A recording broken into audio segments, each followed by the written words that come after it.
नमस्कार मित्रांनो, घरोघरी मातीच्या चुली या मालिकेत येत्या काही दिवसात खूपच मोठा मालिकेत ट्विस्ट येणार आहे. जानकी, ऋषिकेश आणि सारंग हिंचा तिघांचा मिळून खूप मोठा प्लॅन असतो ऐश्वर्याला अडकवण्याचा आणि त्याप्रमाणे ते काम करत असतात.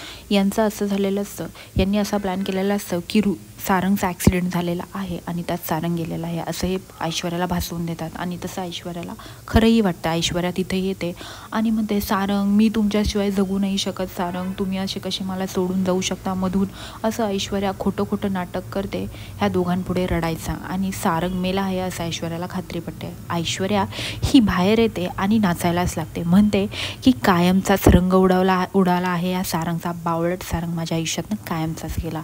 आता ह्या सगळ्या रणदिवेंच्या प्रॉपर्टीची एकूण ते एक वारसदार म्हणजे मी. या सगळ्या प्रॉपर्टी फक्त माझ्या एकटीची आहे असे ती बोलत असते. आणि हे सगळं बोलणं आता मागे ऋषिकेश उभं राहून ऐकत असतो.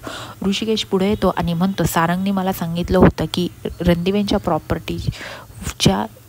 प्रॉपर्टीवर तुझ्या एकटीच्या सायन्स आहेत आणि हे एकला सांगतो मी तुला की रणदिवेंच्या प्रॉपर्टीमधला मी तुला एक तुकडाही मिळून देणार नाही.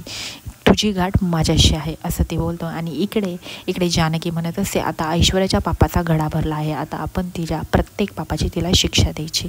आणि इकडे सारंग उठून बसतो आणि वहिनीला टाळी देतो.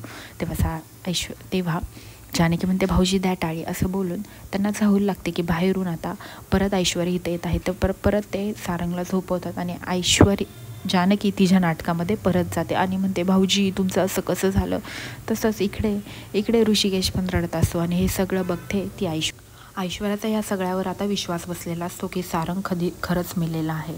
आणि आता ह्या तिघांच्या प्लॅनमध्ये ऐश्वर्या पुरती अडकलेली असते. आता ऐश्वर्याचा खरा चेहरा जानकी तसेच सारंग आणि ऋषिकेश आणू शकेल का हे पाहण्यासाठी विसरू नका घरोघरी मातीच्या चुली आणि माझ्या चॅनलला लवकरात लवकर सबस्क्राईब करा. धन्यवाद.